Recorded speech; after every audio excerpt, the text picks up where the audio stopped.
안녕하세요. 경영지도사를 연구하는 경영지도사입니다. 자, 안광호 교수의 마케팅 원론 제8판 이번 시간에는 제7장 제품 관리에 대해서 살펴보겠습니다. 총 5가지 절로 되어 있습니다. 예, 각각의 절에 대해서 살펴보도록 하겠습니다. 먼저 제1절 제품의 개념과 구성 요소. 그래서 제품은 핵심 제품, 유형 제품, 확장 제품, 그리고 유형 제품은 이런 게 있고 확장 제품에는 이런 게 있다. 자, 요거 작년에 출제가 된 내용입니다. 스킵하겠습니다. 그리고 이제 각각의 제품을 어떻게 관리를 해야 되느냐, 요거는 작년에 출제가 안 됐기 때문에 요거는 간략하게 짚고 넘어가겠습니다. 자, 핵심 제품을 관리하기 위해서는 어떻게 해야 되느냐, 그 제품에는 기능성, 정석성, 상징성이라는 게 있죠. 이 각각의 니즈를 잘 파악을 하고 관리를 해라.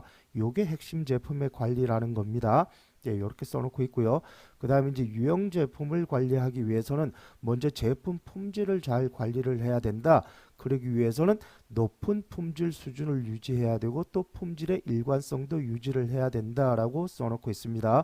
그리고 제품 특성을 살려야 된다. 왜냐하면 제품 특성이라는 것은 경쟁 제품과 차별을 시키는 핵심적인 도구이기 때문에 제품 특성을 잘 살려야 된다. 그 얘기고, 그 다음에 제품의 스타일과 디자인도 차별화시켜야 된다.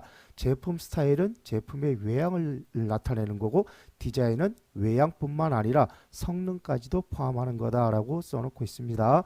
그리고 이제 제품 포장도 차별화의 도구이다. 그러면서 제품 포장의 기능에는 이러한 기능들이 있다라고 써놓고 있고, 그리고 또 제품 포장을 개발하기 위해서는 이런 요인들을 고려를 해서 개발을 해야 된다라고 써놓고 있습니다. 참고로 이제 논술 300 교재에는 이 포장에 대해서 이 이수동 교수의 써놓은 그 교재 내용을 추가로 써놓고 있어요. 그거 참고해가지고 비교하면서 이제 정리해 두시기 바라겠습니다. 그리고 이제 브랜드명도 이제 고려를 해야 된다. 그래서 브랜드명은 발음과 기억이 용이해야 된다. 그리고 제품의 특성과 효익을 효과적으로 전달할 수 있어야 된다라고 유형 제품의 관리에서는 이런 식으로 써놓고 있고요. 그 다음에 이제 확장 제품 관리를 위해서는 이제 보증, 보증이라는 거는 환불과 고양 등의 보상을 약속하는 거다. 대금 결제 방법은 뭐 구매 편의성과 구매에서 결정에 영향을 미치기 때문에 대금 결제 방식도 잘 관리를 해야 된다. 그리고 배달이라는 것은 소비 편의성과 브랜드 충성도를 높이는 수단이기 때문에 잘 관리를 해야 된다. 판매 후 서비스도 잘 관리를 해야 된다라고 써놓고 있습니다. 예, 작년에는 그냥 단지 구성 요소만 기술을 해라라고 문제가 나왔어요. 예, 그러니까 구성 요소는 이제 이런 것들이 있는데 추가적으로 그거를 관리를 하기 위해서는 이런 식으로 관리를 해야 된다라는 것까지도 추가해서 정리를 해 두시면 좋을 것 같아요. 그 다음에 이제 제품의 분류, 그래서 소비자의 제품은 편의품, 선매품, 전문품이 있죠. 예, 요거는 2018년도에 출제가 됐습니다. 예, 편의품에는 이런 것들이 있고 개방용 유통을 통해서 대량 촉진을 해야 된다. 선매품에는 동질적, 이질적 선매품이 있고 선택적 유통을 통해서 이렇게 촉진을 하라라고 써놓고 있고, 전문품은 이런 것들이 있고, 예, 이런 유통을 통해서 이렇게 촉진을 해라라고 써놓고 있습니다. 2018년도에 출제가 됐으니까 비교적 최근이라고 할 수도 있겠죠. 예, 그리고 산업재해에 대해서도 써놓고 있습니다. 자재 부품, 예, 원자재하고 부품입니다. 원자재라고 하는 거는 이제 가공 중간에 변하는 거고 부품은 안 변하는 거고, 예, 그렇게 이해하시면 됩니다. 그리고 이제 자본재, 그냥 장치 설비라고 써놓으면 되는데 여기 설비품 보조 장비 이렇게 써놨어요. 설비품 해놓고 고정 장비, 설비품 해놓고 장비, 그리고 보조 장비라고 해놓고 장치. 그러니까 설비 장비, 장비 장치, 이 용어를 이렇게 헷갈리게 써놨는지 모르겠어요. 그냥 장치 설비 그러면 될 걸. 어쨌든 예, 이렇게 써놓고 있고, 소모품 그래가지고 이제 산업 소모품하고 산업 서비스입니다. 그런데 여기 뭐 운영 소모품, 뭐 뭔 소모품 이렇게 구분해서 써놨는데 그냥 산업 소모품, 산업 서비스 이렇게 정리를 하시면 될 것 같습니다. 예, 뭐 산업재는 이런 게 있습니다. 그 다음에 이제 제품 의사 결정 그래가지고 이제 제품 믹스 정책이죠. 그래서 이제 그 제품 믹스의 넓이, 길이, 깊이에 대해서 이렇게 써놓고 있는데요. 제품 믹스의 넓이는 제품 계열의 수를 의미한다. 그래서 사례가 그렇습니다. 그러니까 현대자동차 그러면 제네시스 계열이 있고 그랜저 계열이 있고 소나타 계열이 있고 아반떼 계열이 있죠. 이 제품 계열에서 이게 제품 계열의 넓이다라고 이해하시면 돼요. 이건 물론 이제 기업이 전략 사업 단위를 어떻게 설정을 하느냐에 따라서 달라질 수가 있는데 보통은 이제 그렇게 이해를 하시면 됩니다. 안광호 사례는 LG 계열을 가지고 사례를 들었나 아마 그렇게 사례를 해놨어요. 그런데 LG 계열 사례는 조금 저도 잘 이해가 안 가는데 어쨌든 그 현대자동차의 제네시스 계열 가지고 딱 얘기를 하면 아마 누구나 쉽게 이해를 하실 수 있을 겁니다. 그리고 제품 믹스의 길이 그러면은 제품 계열 내 제품 수죠. 그러니까 제네시스 라인 아래 보면은 G70, G80, G90 이런 것들이 있죠. 그게 제품 계열의 길입니다. 그리고 거기 이제 이거는 시장을 장악하기 위해서 하는 전략이에요. 그리고 그 제품 계열의 길이를 넓히는 전략으로는 상향 확장, 하향 확장, 쌍방 확장 이렇게 써놓고 있는데 요게 작년에 문제가 출제가 됐습니다. 그런데 엄격하게 보면은요, 여기 좀 상향, 하향, 쌍방 확장 요거는요, 요 길이만 확장하는 게 아니라 넓이도 이렇게 상향, 하향, 쌍방 확장할 수 있습니다. 그 코틀러 교재에 보면은 이 넓이를 가지고 상향, 하향, 쌍방 확장한다고 코틀러 교재는 또 그렇게 써놓고 있어요. 안광호 교재는 길이를 가지고 확장한다 써 있고 코틀러 교재는 또 넓이를 가지고 확장한다라고 써 있고 사실 그 현대자동차에서 제네시스 계열을 론칭한 게 넓이를 가지고 상향 확장시킨 거죠. 그리고 이제 예를 들어서 이제 그 대림건설 지금은 ENC 건설인가요? 그렇게 이름이 바뀌었죠. 대림건설도 아크로라는 브랜드를 론칭한 것도 어찌 보면은 이걸 길이라고 해야 되나요? 넓이라고 해야 되나요? 좀 아리까리하지만 어찌 보면 또 넓이라고 할 수도 있을 거예요. 그거는 이제 전략 사업 단위를 어떻게 하느냐에 따라서 이제 달라질 수도 있을 겁니다. 그 다음에 이제 이 제품 믹스의 길이는 각 제품 안에 들어가 있는 품목수라고 할 수가 있는데, 그러니까 G80 중에서도 이제 뭐 디럭스가 있고 뭐가 있고 이런 거를 이제 깊이라고 얘기를 합니다. 그거는 이제 제품을 확충을 한다. 그런데 이것도 그래요. 이거는 지금 안광호 교재에는 제품 확충 이게 채운다라는 얘기죠. 필링이라는 얘기인데, 그런데 이게 케빈 켈러 교재에 보면 이 필링을 요거를 필링이라고 얘기를 하고 요거를 익스텐션이라고 얘기를 해놨거든요. 그러니까 요것도 교재마다 좀 내용이 좀 다릅니다. 확충이라는 게 필링 채운다는 얘기잖아요. 그러니까 이제 안광호 교재는 여기 깊이 즉 품목수를 채우는 거를 제품 확충이라고 써놓고 있지만 케빈 켈러 교수의 브랜드 매니지먼트라는 그 책을 보면은 이 프로덕트 필링 요거는 이 길이를 넓히는 거를 필링이라고 써놨거든요. 확충이라고. 그러니까 이것도 이제 좀 교재마다 좀 다른데 물론 저는 이제 개인적으로 이 안광호 교재보다는 케빈 켈러 교재를 훨씬 더 신뢰를 합니다. 개인적으로. 하지만 시험을 대비하기 위해서는 우리는 안광호 교재에 있는 내용을 가지고 대비를 할 수밖에 없겠죠. 뭐 그런 차이점은 있습니다. 어쨌든 지금은 안광호 교재에 있는 그 내용을 가지고 전달해 드리는 거니까 안광호 교재는 이렇게 쓰여 있다라고 이해를 해 주시면 되겠고요. 그 다음에 이제 브랜드를 또 설명을 해놓고 있는데 이제 브랜드 네임은 뭔지 아실 거고 브랜드 마크라는 거는요 브랜드 네임을 제외한 브랜드 로고 심벌 로고 심벌 슬로건 이거를 브랜드 마크라고 얘기를 합니다. 캐릭터 이런 것들을. 그리고 이제 등록 상표는요 상표권으로 등록되어 있는 브랜드 네임하고 브랜드 마크를 등록 상표라고 얘기해요. 트레이드 마크라는 거. 뭐 간단한 내용이고 논술 300 교재에도 다 쓰여져 있습니다. 참고하시면 되고요. 그리고 이제 브랜드가 구축이 되면 어떠한 장점이 있느냐에 이것도 출제가 된 적이 있습니다. 2019년도에 출제가 됐어요. 요거 출제될 때 이것도 같이 출제가 됐습니다. 브랜드 전환을 방지할 수 있다. 유통 충성도를 높일 수 있다. 그리고 깃발 마케팅. 이제 새로운 신제품을 론칭할 때 기존의 브랜드를 활용할 수 있다. 그게 깃발 마케팅입니다. 소위 프로액션 마케팅이라는 거.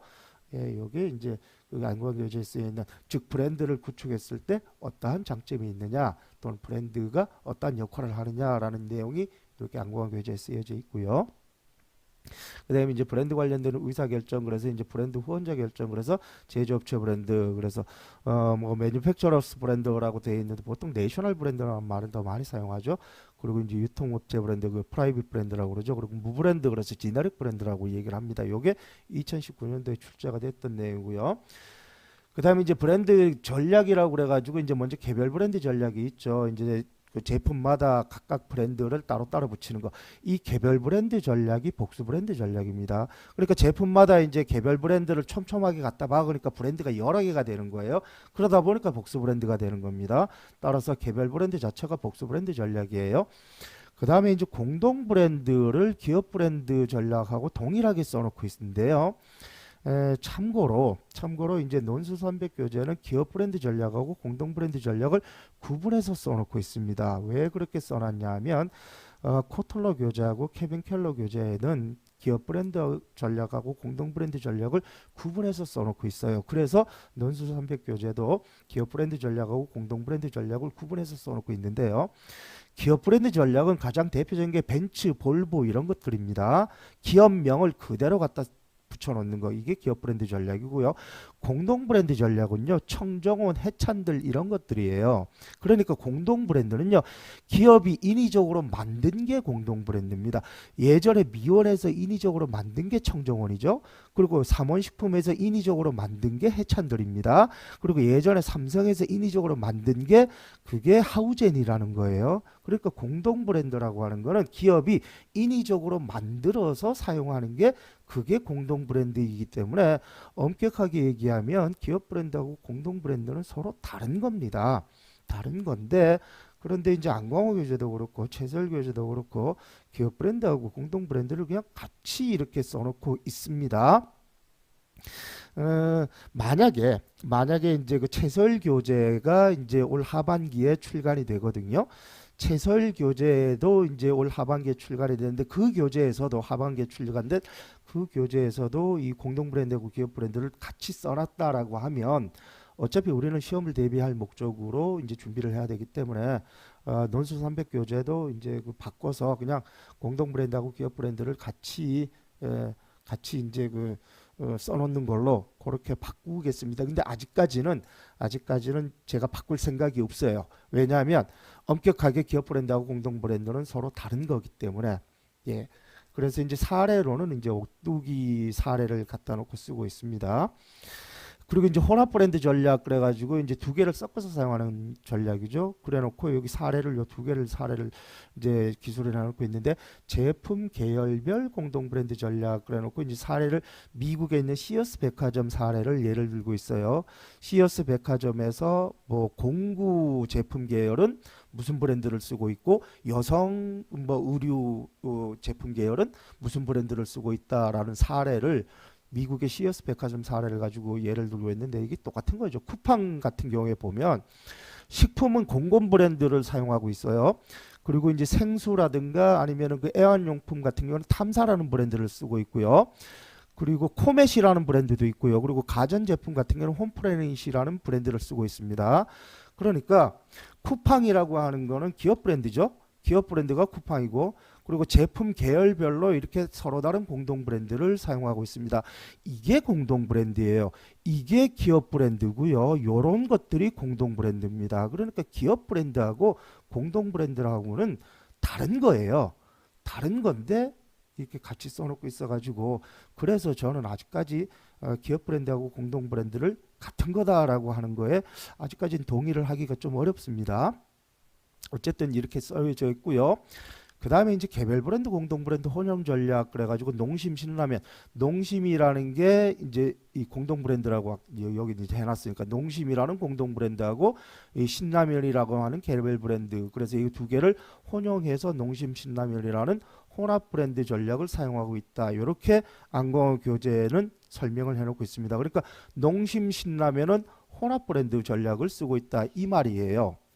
예, 그런데 그렇다면 오뚜기 진짬뽕은 그러면 공동 브랜드예요, 혼합 브랜드예요? 오뚜기를 공동 브랜드 전략이라고 안광호 교재에는 설명을 해놓고 있거든요. 그러면 농심 신라면은 혼합 브랜드 전략이면 오뚜기 진짬뽕은 공동 브랜드 전략인가요, 혼합 브랜드 전략인가요? 그러니까 지금 이게 지금 조금 그렇습니다.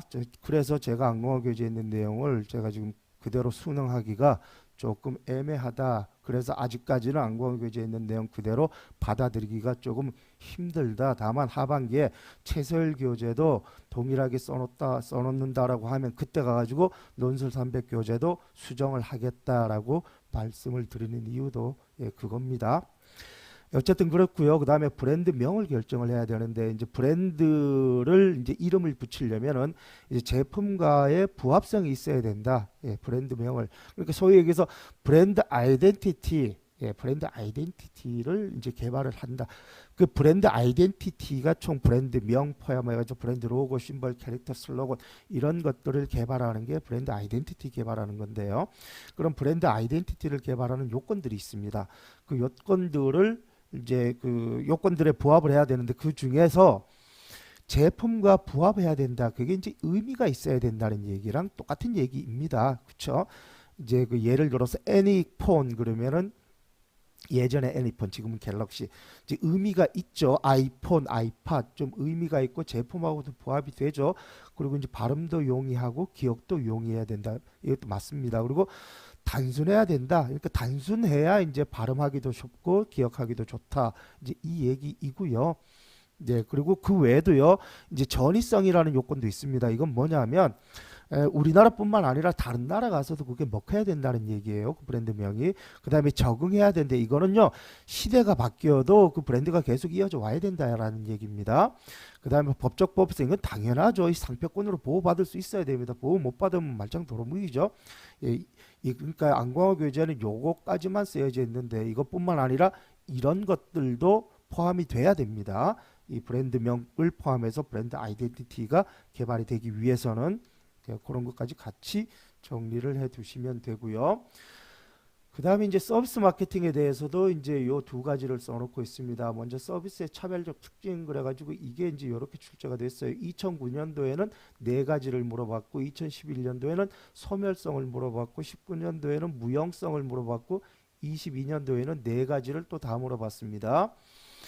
먼저 이제 비유형성 이게 무형성이라는 말이랑 똑같은 거죠. 눈에 안 보입니다. 눈에 안 보이기 때문에 가장 문제점은 뭐냐? 사전 품질 예측이 안 된다는 거예요. 그게 가장 큰 문제점입니다. 그러면 사전 품질 예측을 하기 위해서 어떻게 해야 되느냐? 가치 있는 뭔가를 제공을 해서 뭔가 이제 가치 있다는 걸 느끼게 해라 그 얘기고 광고 모델을 활용해서 이제 뭔가 이제 유형적인 걸 보여줘라. 드라마화를 해서 유형적인 뭔가를 보여줘라. 또 심벌, 유형화된 심벌을 사용해서 유형적 단서를 보여줘라. 이제 그 얘기입니다. 요게 안광호 교재에 쓰여져 있는 내용이에요. 자, 그런데 반면에 이제 이유재 교재, 저는 이제 개인적으로 이유재 교수의 그 교재를 많이 인용을 많이 해놨습니다. 논술300 교재에 보면 그 서비스 유형화를 시켜야 되는데 서비스 유형에 대표적으로 서비스 그러니까 유형적 단서를 제공해. 이게 전부 다 유형적 단서입니다. 이런 것들이 이제 광고 모델을 보여주던가 아니면은 이제 사진을 보여주던가 아니면은 뭐 어떤 샘플을 제공해 주던가 아니면 시용 기회를 제공해 주던가 이런 것들이 결국은 전부 다 이 피지컬 에비던스들이죠. 이것도 전부 다 피지컬 에비던스입니다. 그러니까 피지컬 에비던스라는 말 한마디면 될 걸 그냥 이렇게 너저분하게 좀 많이 써놨어요. 참고로 그 이유재 교수에는 이렇게 쓰여져 있고 안광호 교재에는 이런 것들로 쓰여져 있습니다. 그 다음에 이제 그 비표준화라는 게 이질성 그러니까 서비스라는 거는 즉석 생산 그러니까 그 수요 시점에 즉석에서 생산이 됩니다. 때문에 그 매번 즉석 생산이다 보니까 품질이 동일하지가 않아요. 그게 서비스 이질성 또는 비표준화성입니다. 때문에 이 비표준화성 즉 이질성을 극복하기 위해서는 서비스 제공자의 선발과 교육에 투자를 해라. 그리고 기계로 대체를 해라라고 안광호 교재에는 쓰여져 있는데 반면에 이유재 교재에는요. 서비스 표준화와 공업화를 수련을 해라. 그러기 위해서는 서비스 매뉴얼을 구축할 필요가 있다. 이렇게 쓰여져 있습니다. 이제 뭐 거의 비슷한 얘기죠. 그러니까 이 서비스 교육과 선발에 투자하라. 그러니까 사람 관리를 잘하라. 그러니까 서비스 표준화, 공업화 이것도 결국 사람이 하는 겁니다. 사람이 하는 거기 때문에 그래서 피플 관리 즉 사람 관리가 중요하다. 그리고 서비스 매뉴얼을 구축을 해가지고 표준화, 공업화를 잘 실현을 해라라고 이유재 교수 교재에는 그렇게 쓰여져 있습니다. 그 다음에 소멸성. 서비스는 즉석 생산, 즉석 소비입니다. 때문에 재고 보관이 안 돼요.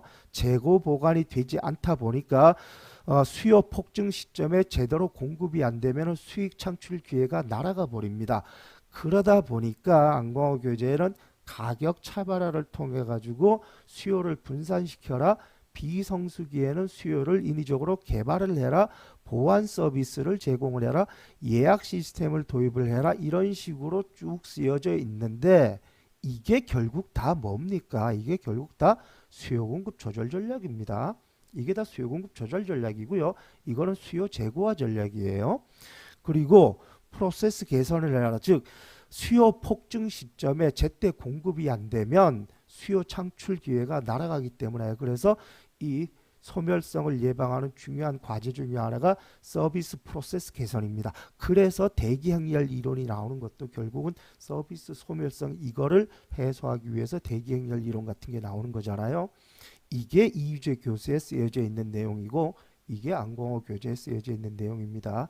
내용의 차원이 좀 다르다는 거 안 느껴지십니까? 어쨌든 그렇습니다.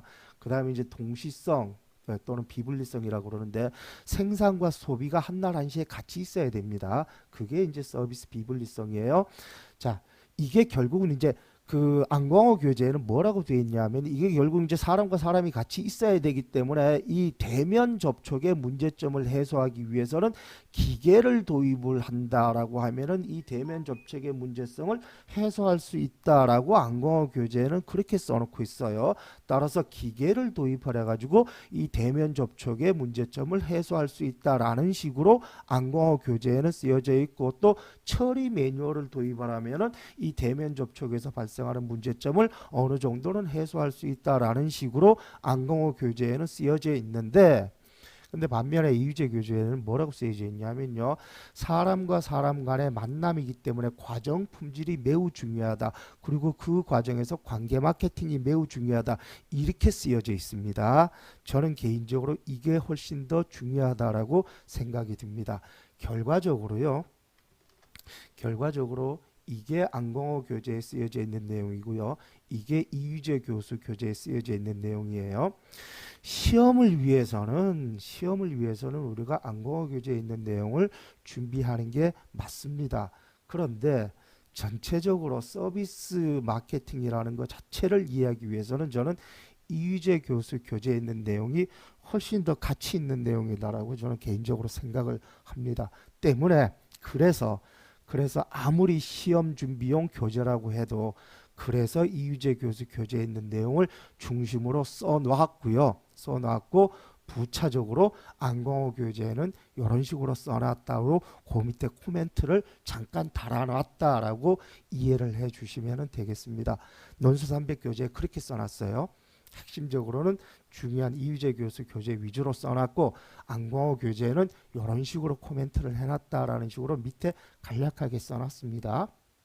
그 다음에 이제 서비스의 세 가지 유형 참고로 이휘재 교수에는 이걸 서비스 삼위일체라고 설명을 해놓고 안광호 교수 교재에는 서비스의 세 가지 유형 그런데 이거예요.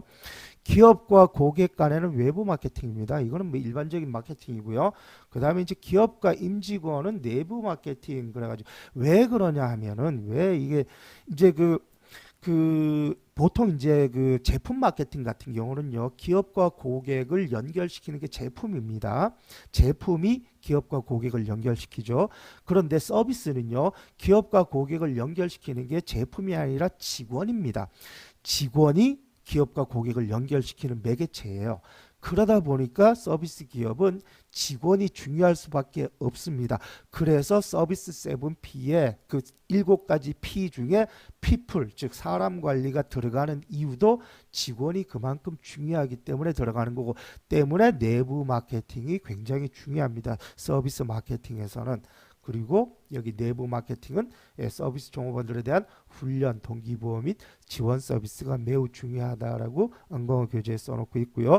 그리고 그 직원이 고객에게 하는 상호작용 마케팅도 매우 중요하다. 그래서 현장 종업원들의 태도, 숙련된 기술 및 지원 과정, 이들에 대한 현장 종업원들에 대한 지원 과정 등이 매우 중요하다. 그래서 서비스 마케팅은 외부 마케팅, 내부 마케팅, 상호작용 마케팅 이 세 가지가 합쳐져서 서비스 마케팅이 이루어진다라고 안광호 교재에 쓰여져 있습니다. 참고로 요거는요 코틀러 교재에도 이렇게 세 가지를 써놓고 있습니다. 그 다음 다섯 번째 절에는 이제 신제품 개발하고 제품 수명주기 이론에 대해서 써놓고 있는데요.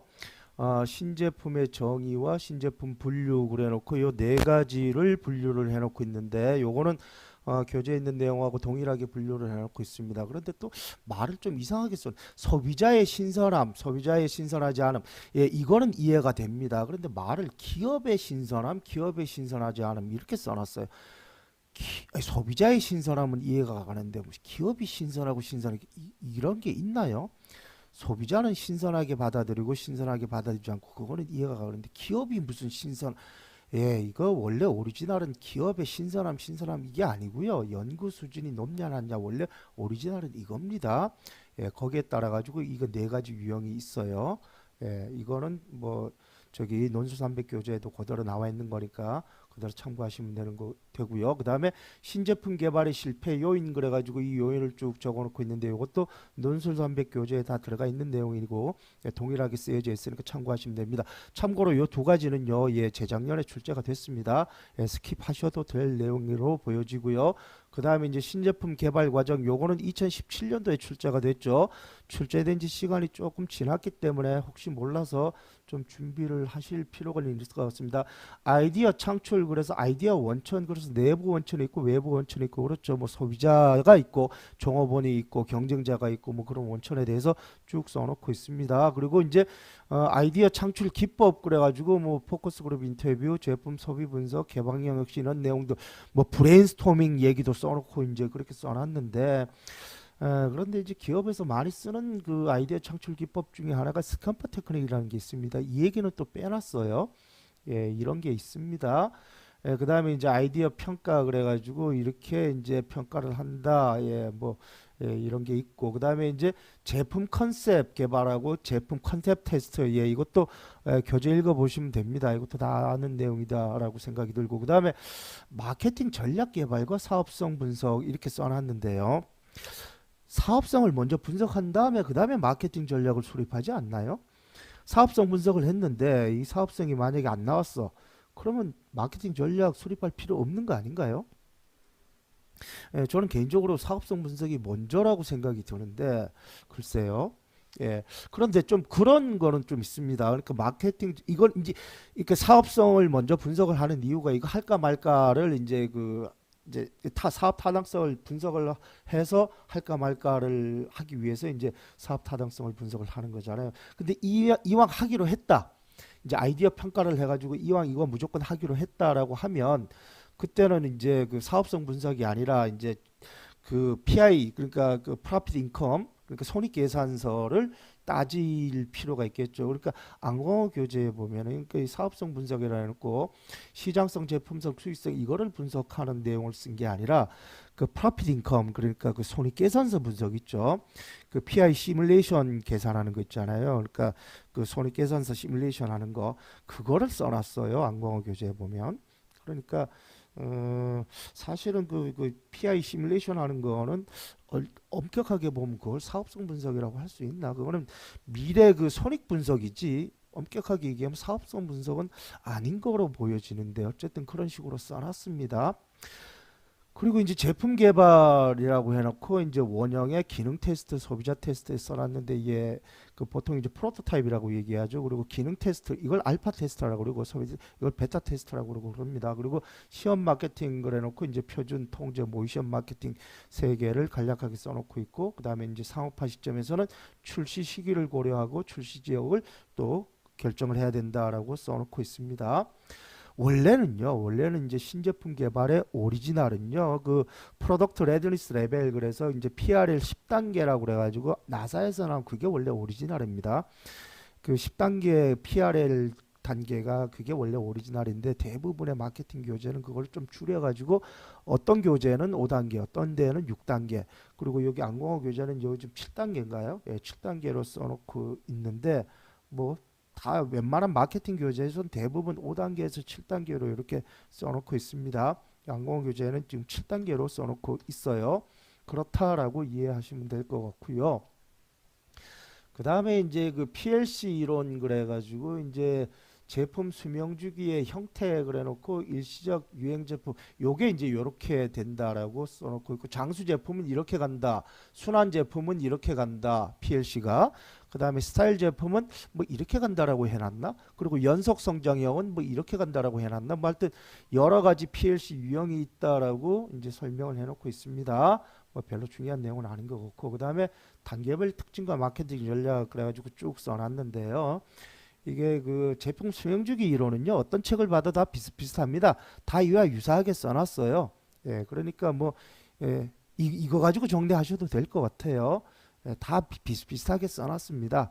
뭐 조금씩 아주 조금씩 다르게 써놨 교재도 있겠지만은 어느 교재를 봐도 다 이거랑 비슷비슷합니다. 그러니까 뭐 이렇게 이거 가지고 대충 정리를 하셔도 되고요. 그리고 마케팅은 이런 거는 정답이 없다라고 보셔도 돼요. 예. 그러니까 뭐 비슷비슷하게 정리를 해 두시면 될 것 같고 어쨌든 생각해 볼 문제에서 특정 제품의 기능성, 정성성, 상징성과 핵심 유형 확장 제품을 파악해 보라. 요게 작년에 출제가 된 거죠. 요 핵심 유형 확장 제품의 구성 요소가 무엇이냐. 예, 요거는 작년에 문제가 출제가 됐고 그리고 인류 제품이 되기 위해서는 핵심 유형 확장 제품을 어떻게 관리해야 되느냐. 예, 요게 이제 작년 문제에서 조금 확장된 거다라고 볼 수 있습니다. 핵심 제품은 예, 기능성, 정서성, 확증성을 어떻게 파악하고 관리해야 되느냐 그 얘기고요. 예, 유형 제품은 핵심적으로 이제 품질 그리고 제품 특성 그리고 스타일과 디자인을 어떻게 관리해야 되느냐 요 얘기가 되겠죠. 그리고 확장 제품은 AS, 보증, 환불, 그다음에 뭐 결제 이런 것들을 어떻게 해주면은 소비자가 만족할 거냐 그거를 잘 관리를 하면은 인류 제품이 될 수가 있겠죠. 그래서 작년 문제에서 조금 확장해 가지고 조금 한번 고려를 해 주시면은 되지 않을까라고 생각이 들고요. 그다음에 소비자와 산업재가 어떤 차이가 있느냐 요게 소비자 마케팅과 산업 마케팅이 어떻게 다르냐 요 얘긴데 개인적으로 이 문제는 언제 출제가 돼도 출제가 돼야 될 문제라고 생각이 됩니다. 왜냐하면 경영지도사라는 이 자격 자체가요 중소기업을 컨설팅하는 자격입니다. 왜냐하면 이게 중소벤처기업부에서 나오는 자격증이기 때문에 이 자격증은 어디까지나 중소기업을 컨설팅을 하는 자격이에요. 중소기업이 소비자 컨설팅을 하는 중소기업이 있나요? 그러니까 소비재 마케팅을 하는 중소기업이 얼마나 되나요? 그죠? 그 소비자 마케팅을 하는 중소기업은 별로 없습니다. 그 뭐 완구 아니면은 뭐 인형 뭐 밥솥 이런 거 하는 중소기업 말고는 소비재 마케팅을 직접 하는 중소기업은 많지 않습니다. 대부분의 중소기업이 산업 마케팅이죠. 대부분 납품이죠. 납품. 때문에 이 산업 마케팅에 대한 문제가 나와야 되는데 예전에는 나왔어요. 예전에 협회에서 문제를 출제할 때는 산업 마케팅 문제가 나왔습니다. 그런데 이게 산업인력관리공단으로 이관이 되고 난 다음부터 2008년 이후부터는 산업 마케팅 문제가 한 번도 출제가 안 됐습니다. 이 산업 마케팅에 대한 문제도 나오긴 나와야 돼요. 예, 그래서 이것도 지금 나오긴 나와야 되는데 언제 나올지 모르겠습니다. 아무튼 이것도 좀 준비는 해 두셔야 된다라고 생각이 듭니다. 그리고 특정 회사를 사례로 들어 제품 믹스의 넓이, 길이, 깊이를 그려보기. 이거 현대자동차의 제네시스 라인, 현대자동차 라인, 제네시스 라인이 있고 그랜저 라인이 있고 소나타 라인이 있고 그렇죠. 그거 가지고 한번 그려보시고 그리고 그 분식집 가지고도 한번 그려보시면 됩니다. 예, 분식집 아니면은 뭐 뭐 아니면 음식점 같은 거 가지고 한번 그려보셔도 그려질 수가 있어요. 요것도 아직 문제가 출제가 안 됐기 때문에 한번 고려해 보셔야 됩니다. 그리고 실패인 성공이 요거는 2020년도에 출제가 됐으니까 일단 스킵하셔도 될 것 같고 그 다음에 신제품 개발 과정 요것도 2017년도에 출제가 됐는데 출제된 지 시간이 조금 지났죠. 그러니까 신제품 개발 과정 안광호 교재에는 7단계로 되어 있죠. 아마 채설 교재도 아마 7단계인가로 되어 있을 겁니다. 예, 그러니까 그 7단계로 한번 리마인드만 해 보시면 좋을 것 같아요. 그리고 매콜은 사라지고 초코파이는 왜 남아있느냐 이걸 PLC 관점에서 논해보라. 글쎄요 뭘 어떻게 논해야 되나요? 예, 이걸 뭐 모르겠습니다. 왜 초코파이는 왜 남아 있는지 모르겠습니다. 저는. 그리고 새로운 맥주의 제품 컨셉을 개발해 보라. 예, 이것도 뭐 알아. 제품 컨셉이 뭔지는 알고 계시죠? 그 제품이 가지고 있는 핵심적 가치를 말로 표현한 거. 그게 제품 컨셉입니다. 그러니까 이 제품은 어떠어떠한 거를 표현한 게 어떠한 것이다. 소비자에게 뭐뭐를 줄 수 있는 것이다. 라는 거를 말로 표현한 거. 이게 제품 컨셉입니다. 그러니까 예를 들어서 새로운 맥주다 그러면 우리 맥주는 효모를 어떻게 해서 어떤 맛과 어떤 뒤끝을 남겨주는 맥주다라고 말로 표현한 게 그게 제품 컨셉이에요. 그리고 그 컨셉을 그 딱 설문으로 주고 만약에 이 컨셉의 맥주가 나왔다면 당신은 구매 의지가 있느냐 없느냐라고 물어보는 게 그게 컨셉 테스트입니다. 직접 직접 매겨보고 시음 테스트가 아니에요. 시음 테스트가 아니라 컨셉 테스트라고 하는 거는 말로 표현한 걸 가지고 이러한 컨셉이라면은 당신은 받아줄 수 있느냐 없느냐를 물어보는 게 그게 컨셉 테스트입니다. 예, 시음 테스트하고는 다른 거예요. 그게 제품 컨셉이고 제품 컨셉 테스트다라는 거 그거 정리하시면 될 것 같습니다. 그래서 이번 시간에는 제품 관리, 실장 제품 관리에 대해서 살펴봤습니다. 예, 다음 시간에는 그 가격 관리인가요? 가격 관리든 예, 그거 한번 살펴보도록 하겠습니다. 시청하시느라고 수고하셨고요. 다음 시간에 예, 다시 뵙도록 하겠습니다.